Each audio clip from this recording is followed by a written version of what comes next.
10 Hidden Details of Arcane. Who would have thought that characters from League of Legends would become a TV show?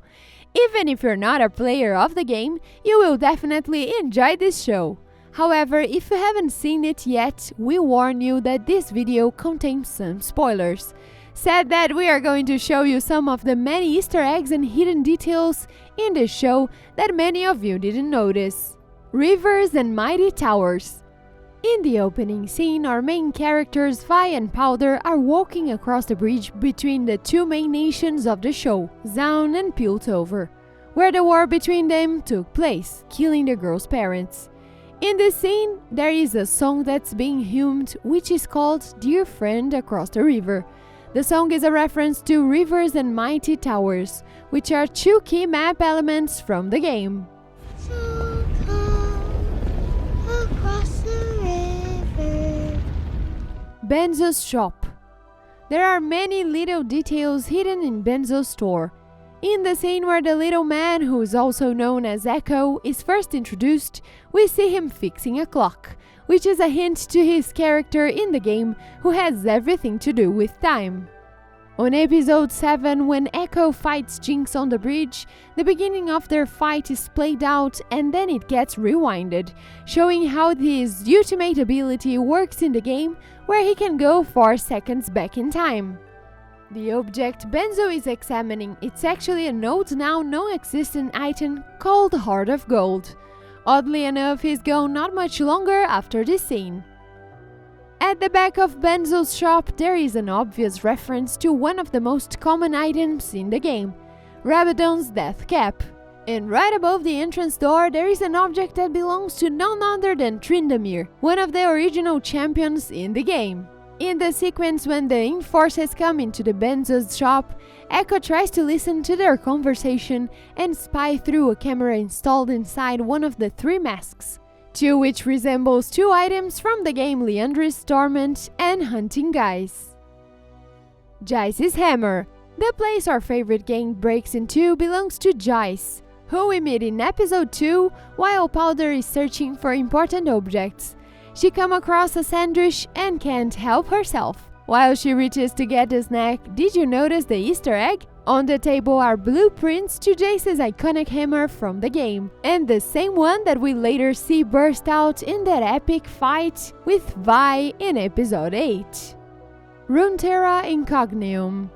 When the kids are running through the Incognia Plaza, you see a nice looking statue in the middle which is called the Runeterra Incognion.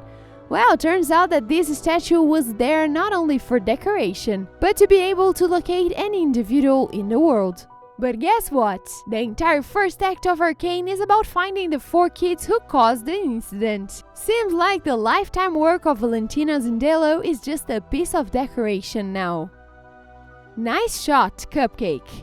In this scene when Vi, Powder, Clagger and Milo are jumping over the rooftops, we can see Cupcake switch references to Caitlyn, who in the game lured the snap trap with a little cupcake in the center of it. Of course, we later meet Caitlyn in the show, who Vi nicknamed as Cupcake as well. These cupcakes are also similar to the ones we see in Bittersweet Lulu's splash art, and in the music box Jinx made in the final episode of the season. And last but not least, Cupcake reference in the game. If Vi survives a shot from Caitlyn's ultimate abilities, she shouts, Nice shot, Cupcake! Teemo references.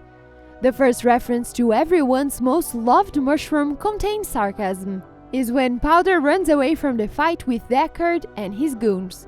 There is a picture of a mushroom on the wall, which is of course a reference to Devil Champion Teemo.